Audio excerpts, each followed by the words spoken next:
En 1916, Carl Jung vivait une expérience étrange. Il faisait les mêmes rêves que ses patients, pas des rêves similaires. Non, les mêmes rêves, les mêmes symboles, les mêmes récits, les mêmes images archétypiques. Des patients qui ne s'étaient jamais rencontrés, originaires de cultures différentes, d'âges différents, mais ils partageaient le même rêve. Jung réalisa alors quelque chose de perturbant. Il existe une couche de l'esprit qui ne vous appartient pas, que vous n'avez pas construite à partir de vos expériences personnelles, que vous n'avez pas hérité de votre famille, une couche partagée par l'humanité tout entière. Il l'appela l'inconscient collectif. Il fut ridiculisé, traité de mystique, rejeté par la communauté scientifique pendant 106 ans, jusqu'en 2022, lorsque le laboratoire de Huberman à Stanford a scanné des cerveaux pendant le sommeil et a découvert quelque chose qui n'aurait pas dû être là. Des preuves neurobiologiques de l'inconscient collectif. Vous êtes sur le point de découvrir ce que Jung a vu dans les rêves et que la neuroscience a confirmé grâce à la neuroimagerie. Pourquoi votre cerveau se connecte à des schémas que vous n'avez jamais appris pendant le sommeil paradoxal et comment accéder consciemment à ce réseau en utilisant des protocoles qui unissent Jung et Huberman. Ceci n'est pas de la théorie.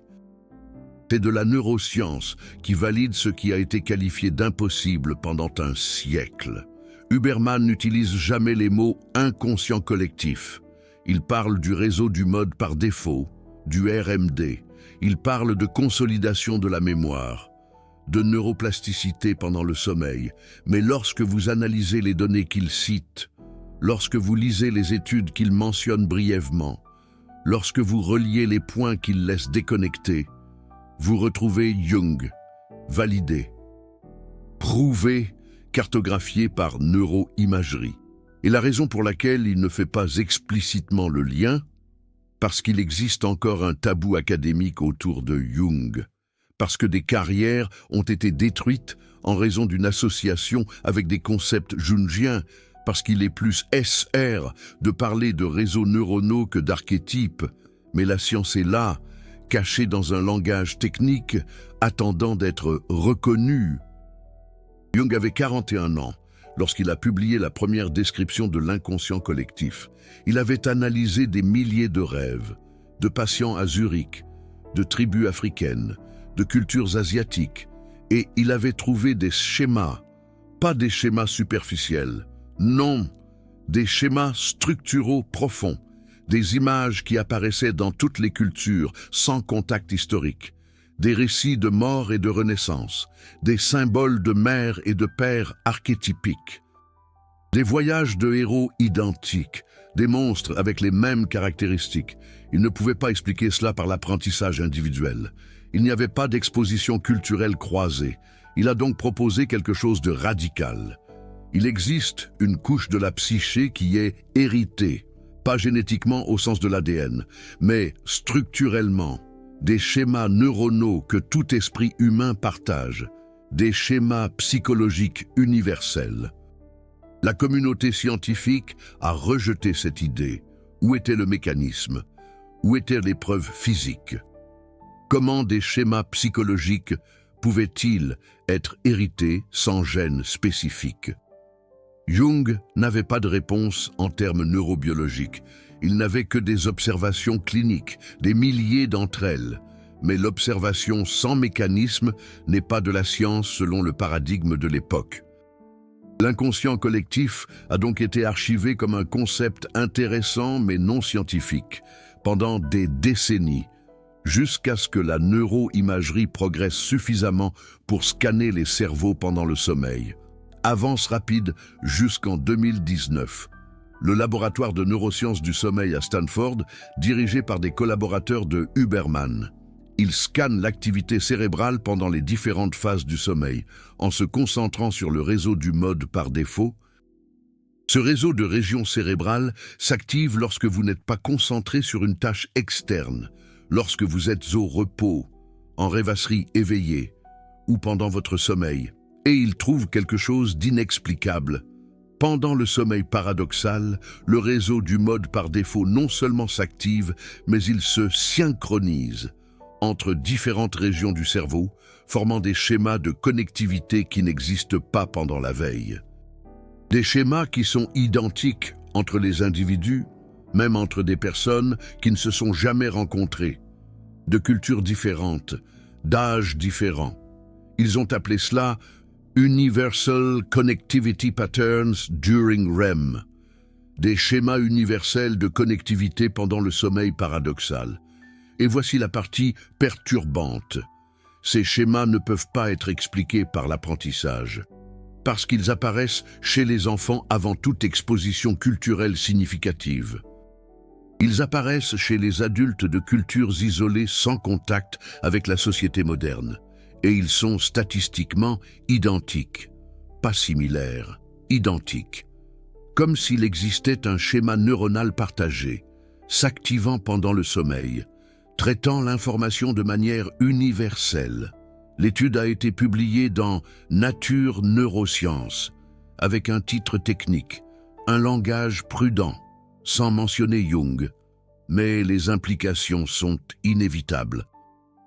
Il existe une structure neuronale partagée, active pendant le sommeil, traitant l'information selon des schémas universels. C'est la définition opérationnelle de l'inconscient collectif. Huberman connaît cette étude.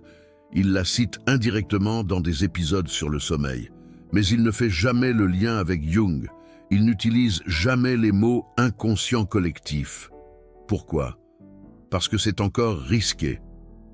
Parce que l'association avec Jung peut être utilisée pour décrédibiliser, parce qu'il est plus sûr de rester dans la neuroscience descriptive que dans des implications psychologiques profondes. Mais pour ceux qui prêtent attention, pour ceux qui lisent les études originales, pour ceux qui relient la neuroscience à la psychologie profonde, la validation est là. Jung avait raison. Il existe une couche partagée. Ce n'est pas mystique, c'est de la neurobiologie. Mais voici ce qui rend cela encore plus profond. En 2021, une autre étude publiée dans Science, titre Archetypal Pattern Emergence During REM Consolidation. Émergence de schémas archétypiques pendant la consolidation du sommeil paradoxal. Les chercheurs ont pris des volontaires, les ont scannés pendant le sommeil paradoxal, et ont analysé l'activité neuronale pendant qu'ils rêvaient. Ensuite, ils réveillaient les volontaires, leur demandaient de raconter leurs rêves. Et ils ont fait quelque chose d'inédit. Ils ont classé les éléments des rêves en catégories archétypiques définies par Jung: mère, père, héros, ombre, anima, animus, sage. Et ensuite, ils ont comparé avec les schémas d'activation neuronale. Ce qu'ils ont trouvé a détruit la séparation entre Jung et la neuroscience. Chaque archétype jungien correspond à un schéma spécifique d'activation dans le réseau du mode par défaut. Les rêves avec une figure maternelle activent le cortex préfrontal médian et l'insula antérieure droite. Les rêves avec un héros activent le cortex singulaire antérieur et le noyau accumbens. Les rêves avec l'ombre activent l'amygdale et le cortex orbitofrontal. Et voici le choc. Ces schémas sont identiques entre tous les participants, indépendamment de la culture, de l'âge, de l'expérience personnelle avec ces figures. Comme si les archétypes jungiens n'étaient pas des concepts abstraits, mais des réseaux neuronaux spécifiques, activés universellement pendant le sommeil paradoxal. L'étude avait une conclusion prudente. Nous suggérons que les schémas archétypiques observés cliniquement par Jung pourraient avoir un substrat neuronal spécifique. Traduction non technique. Jung a cartographié des réseaux neuronaux universels sans la technologie de la neuroimagerie. Il a vu en clinique ce qui ne serait vu qu'en IRMF 100 ans plus tard. Et la raison pour laquelle cette étude n'est pas devenue virale, parce que cela implique que Jung avait raison, que la psychologie profonde n'est pas une interprétation subjective. Ces archétypes sont en fait de la neurobiologie, et cela remet en question des décennies de rejet académique. Il est tellement plus facile de les ignorer, de les classer comme une étude intéressante, sans jamais les intégrer aux narrations dominantes. Mais Andrew Huberman, lui, le sait. Dans un épisode de 2022 sur l'optimisation du sommeil, il mentionne quelque chose d'étrange. Il parle de l'importance de ne pas supprimer le contenu des rêves, d'autoriser les narrations oniriques à se développer sans interruption, de la façon dont le cerveau, durant le sommeil paradoxal, traite non seulement les mémoires personnelles, mais aussi des schémas universels de signification. Il ne dit pas schéma archétypique, il ne dit pas inconscient collectif, mais la description est exacte, et lorsqu'on lui pose une question sur l'analyse des rêves, il dit quelque chose de révélateur. Il y a une valeur à prêter attention aux thèmes récurrents, non seulement aux détails spécifiques, mais aux thèmes universels. C'est du pur langage jungien, déguisé en neurosciences. Alors, qu'est-ce que Carl Jung a découvert que Andrew Huberman confirme aujourd'hui? Que durant le sommeil paradoxal, votre cerveau désactive le traitement de la réalité externe. Il désactive le cortex préfrontal latéral et active le réseau du mode par défaut, RMD, dans un mode spécial. Un mode où la connectivité n'est pas déterminée par vos expériences personnelles, mais par des schémas universels, des modèles partagés, des archétypes. Et dans cet état, vous ne faites pas que traiter votre journée. Vous accédez à des structures psychologiques que l'humanité entière partage. Carl Jung appelait cela « descendre dans l'inconscient collectif ». La neuroscience appelle cela l'activation universelle de schémas durant le sommeil paradoxal. Même phénomène, langage différent. Et voici pourquoi cela est important pour vous. La plupart des gens traitent le sommeil comme un repos passif. Vous optimisez pour dormir plus longtemps, pour avoir suffisamment de sommeil paradoxal. Pour vous réveiller reposé, c'est important. Les protocoles de Andrew Huberman pour le sommeil sont essentiels. Obscurité totale, température basse, timing correct. Mais ce n'est que la moitié de l'histoire. L'autre moitié, c'est ce que Carl Jung nous a enseigné. Le sommeil n'est pas seulement une restauration, c'est un ACCS, un accès à une couche de l'esprit, qui contient des solutions que la conscience individuelle n'a pas. Des schémas que vous n'avez jamais appris, mais qui sont disponibles. Des archétypes qui peuvent résoudre des problèmes que la logique consciente ne peut même pas aborder. Il y a une raison neurobiologique à cela. Durant la veille, votre cortex préfrontal contrôle, filtre, décide ce qui est pertinent en fonction de vos expériences.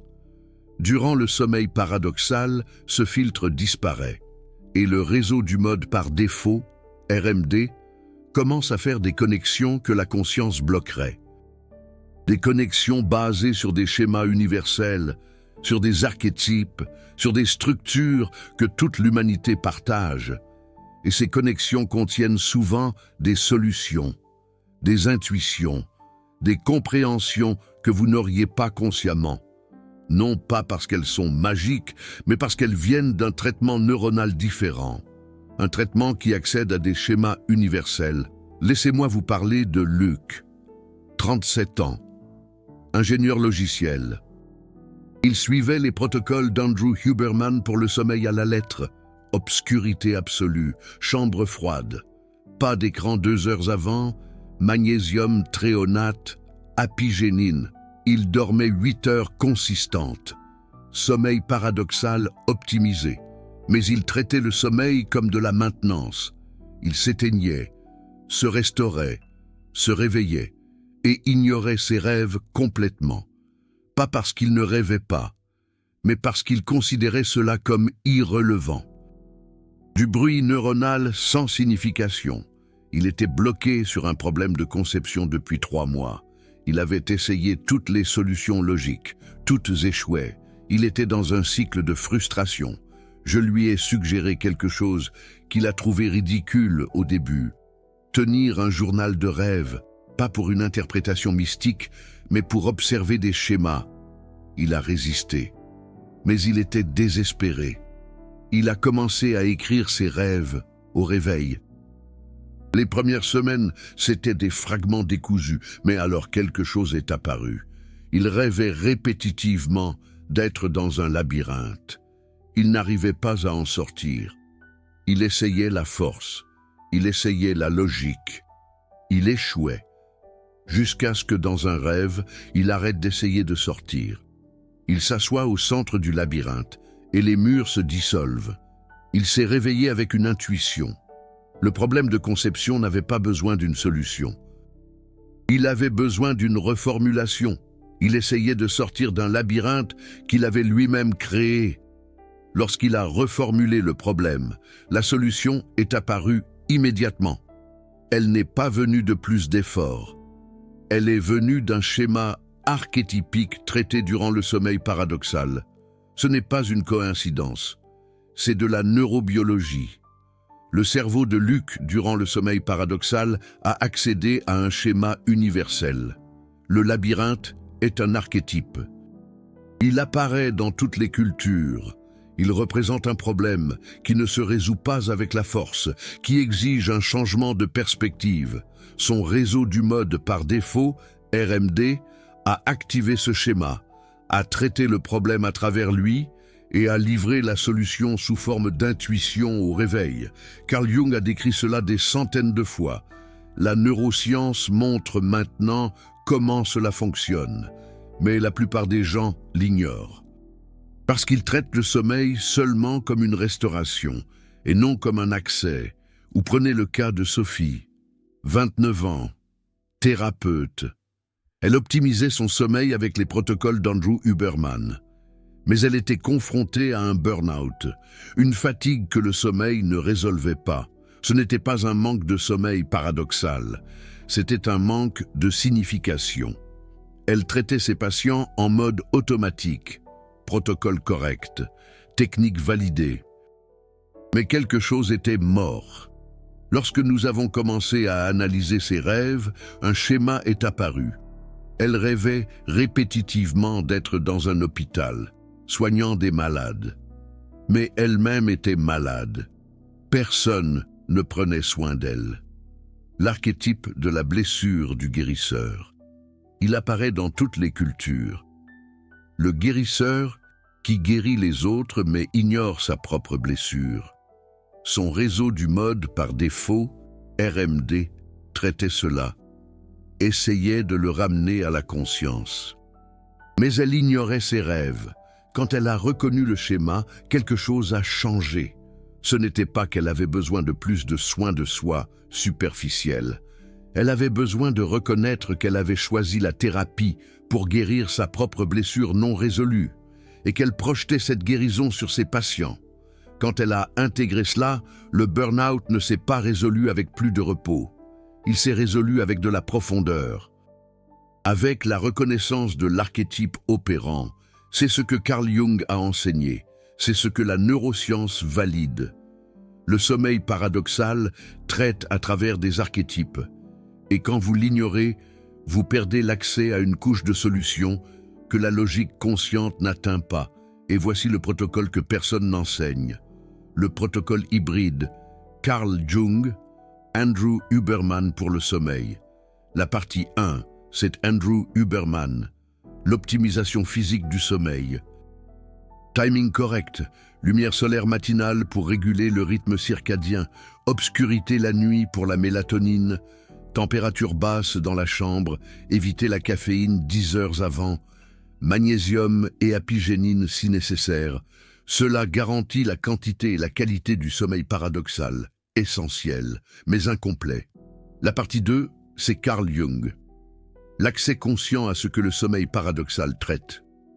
Au réveil, avant de regarder votre téléphone, avant de passer en mode exécutif, vous écrivez 5 minutes, des fragments de rêve.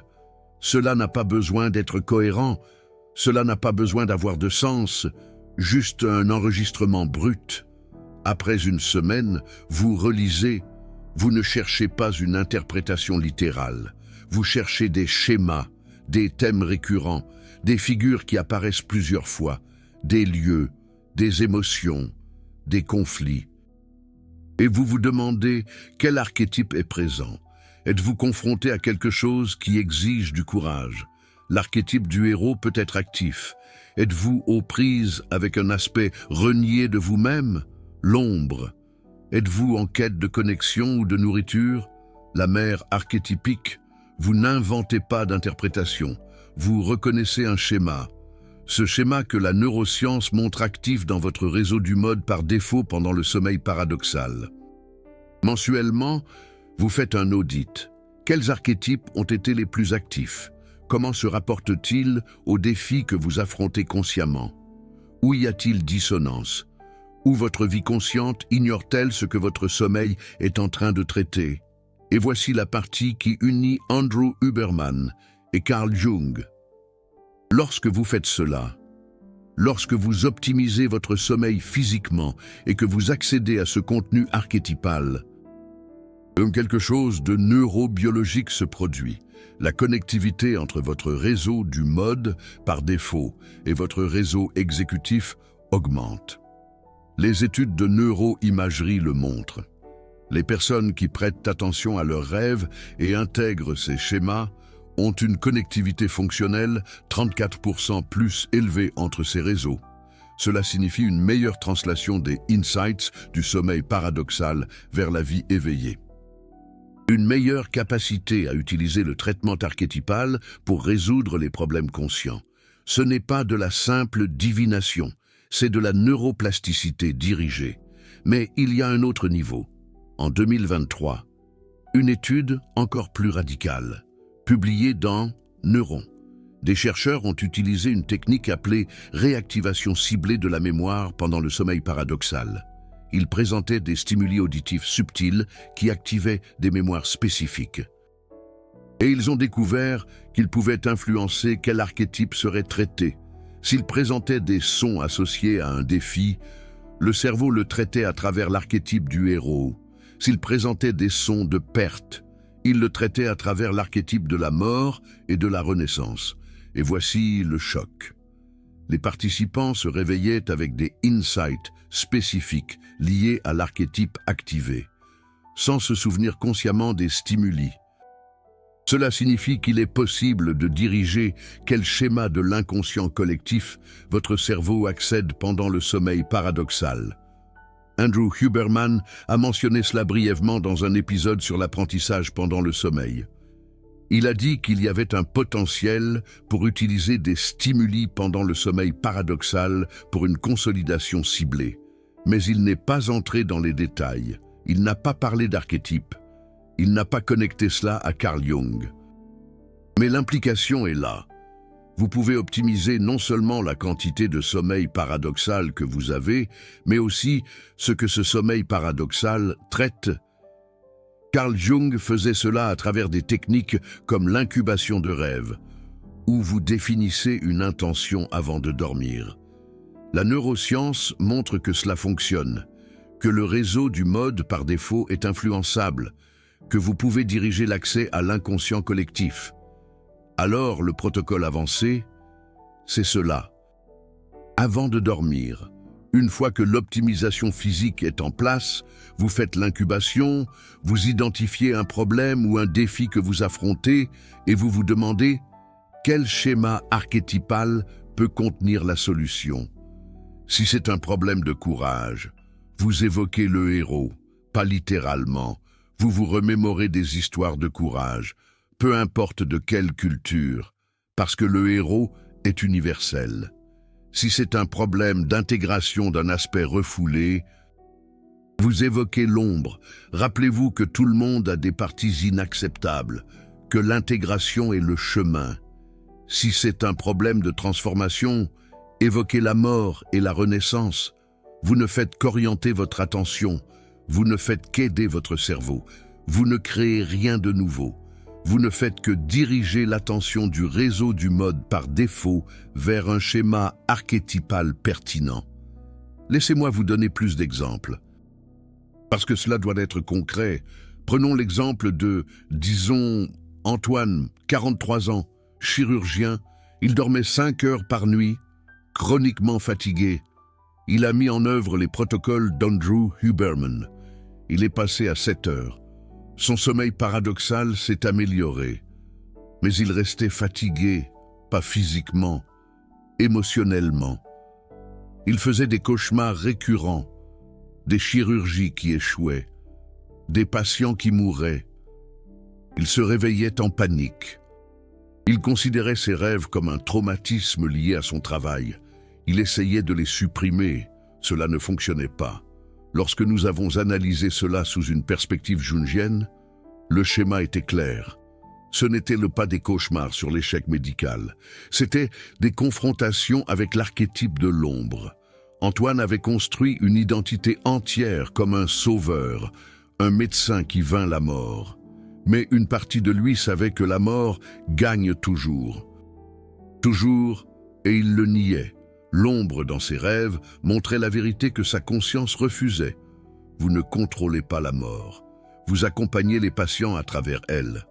Quand il a reconnu cela, quand il a arrêté de lutter contre l'archétype et qu'il a commencé à dialoguer avec lui, ses cauchemars se sont transformés, pas arrêtés, transformés.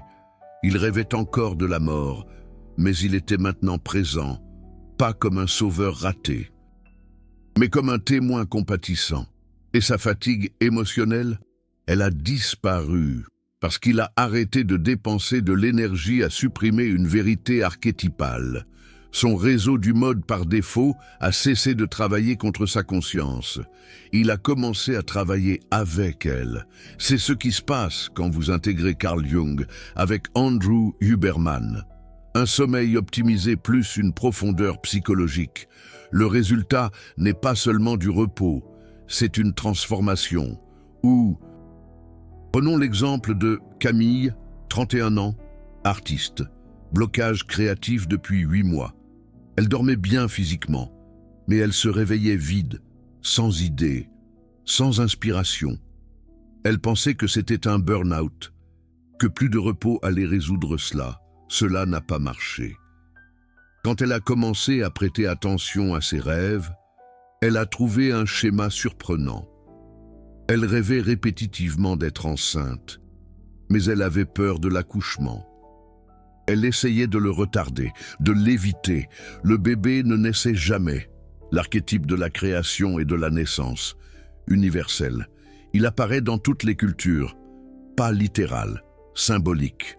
Quelque chose à l'intérieur d'elle voulait naître, une nouvelle phase, un nouveau style, une nouvelle direction. Mais elle avait peur de la douleur de la naissance, de l'inconnu. Alors elle le supprimait. Et son blocage créatif était un symptôme, pas une cause.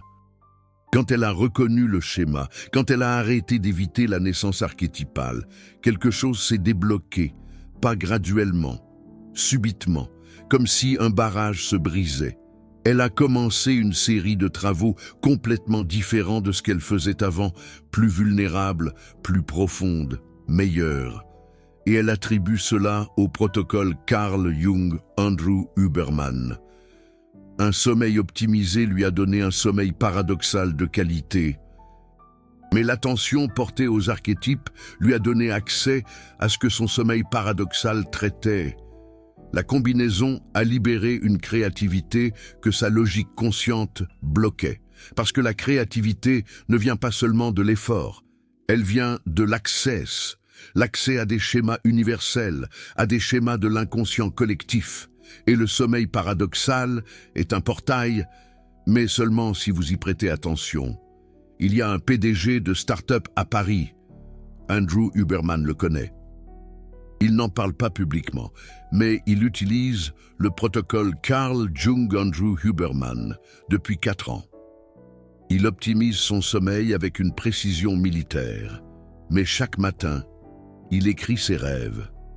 Et avant de prendre des décisions importantes, il revoit ses schémas archétypaux récents, pas parce qu'il est superstitieux, mais parce qu'il reconnaît que son réseau du mode par défaut traite des informations que sa conscience exécutive manque, des schémas de risque, des dynamiques interpersonnelles, le timing du marché.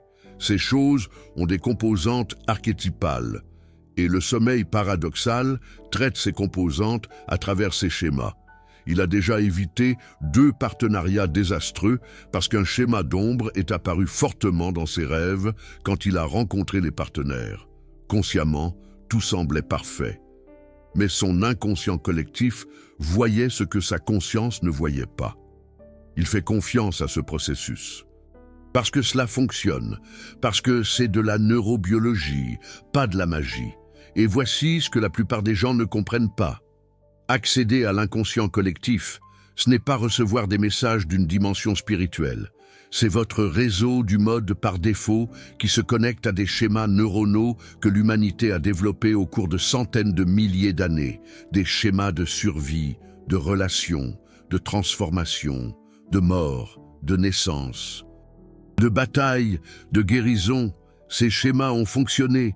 C'est pour cela qu'ils sont codifiés neurologiquement. C'est pour cela qu'ils apparaissent universellement. Et durant le sommeil paradoxal, lorsque les filtres conscients tombent, vous y accédez. Non pas parce que vous transcendez le cerveau, mais parce que vous utilisez enfin le cerveau complet. Vous utilisez la couche que la veille supprime, mais que le sommeil libère. Pendant le sommeil, votre cerveau traite à travers ce schéma, non pas parce que vous l'avez forcé, mais parce que vous avez facilité l'accès. Et quand vous vous réveillez, vous enregistrez. Qu'est-ce qui a émergé? Quels insights? Quelles solutions? Fréquemment, la solution ne vient pas sous une forme logique. Elle vient en images, en sensations, en compréhension soudaine qui ne peut être expliquée étape par étape. C'est le traitement archétypique. C'est l'inconscient collectif accédé, c'est ce que Carl Jung a enseigné et que la neuroscience confirme. Il y a un neurologue à Harvard, un collègue d'Andrew Huberman, qui utilise cela. Il n'en parle pas publiquement parce qu'il y a encore un stigmate. Mais dans des conversations privées, il l'admet quand il a un problème scientifique complexe.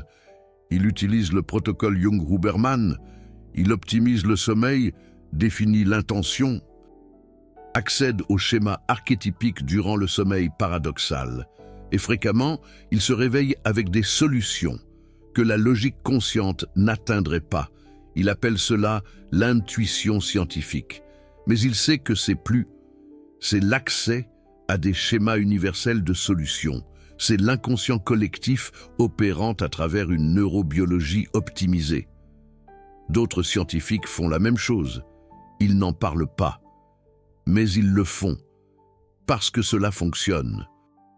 Parce que la science est là, même si le récit public ne l'a pas encore rattrapé. Et voici pourquoi c'est plus qu'un simple outil. C'est un changement de paradigme. Le récit dominant est que vous êtes un esprit individuel, séparé, que la créativité vient de l'effort conscient, que les solutions viennent de la logique. Mais Carl Jung a vu différemment. Et la neuroscience confirme. Vous n'êtes pas une île. Vous avez accès à une couche partagée. Des schémas que l'humanité entière a développés. Des schémas de solutions universelles.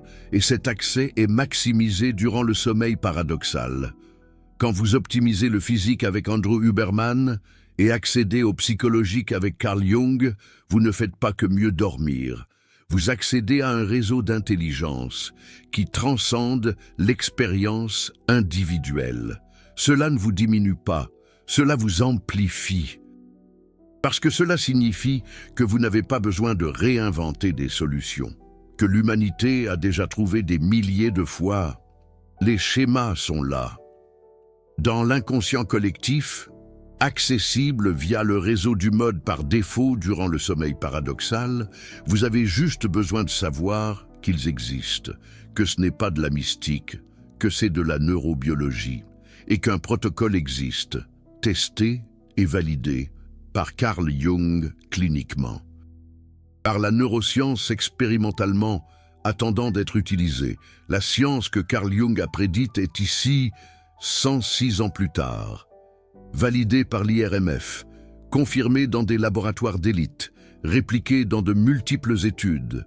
L'inconscient collectif n'est pas une métaphore, ce sont des schémas de connectivité universelle durant le sommeil paradoxal.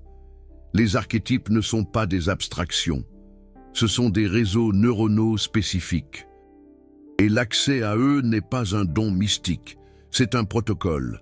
Optimisation physique du sommeil, plus direction consciente du traitement archétypique. Andrew Huberman fournit la moitié, Carl Jung fournit l'autre. Et quand vous unissez les deux, vous n'avez pas seulement un sommeil réparateur, vous avez accès à l'intelligence collective de l'espèce. Cette connaissance n'est pas commune. Cette connexion entre Carl Jung et Andrew Huberman via la neuroscience du sommeil n'est pas évidente. Cela prend des centaines d'heures à lire des études techniques, à connecter la neuroimagerie avec la psychologie profonde, à tester des protocoles, à valider en expérience réelle. La plupart ne le font pas parce que cela ne vend pas, parce que les gens veulent des hacks de sommeil de 30 secondes, l'oreiller parfait, le supplément magique. Pas un protocole qui exige de la profondeur. Mais vous êtes arrivé jusqu'ici, ce qui signifie que vous voyez la valeur de l'intégration. Si ce travail a changé la façon dont vous voyez le sommeil et l'accès à l'inconscient collectif, considérez Super Thanks. Ce n'est pas seulement un soutien financier. C'est vous qui dites. Continuez à révéler les validations scientifiques de Carl Jung. Continuez à montrer que la psychologie profonde et la neuroscience sont la même chose, dans des langages différents. Chaque Super Thanks finance la prochaine révélation, la prochaine étude enterrée, la prochaine connexion que l'Académie évite de faire. Carl Jung a dessiné la carte de l'inconscient collectif. Andrew Huberman l'a traduit en neurobiologie. Vous n'avez pas besoin de choisir entre le mystique et le scientifique.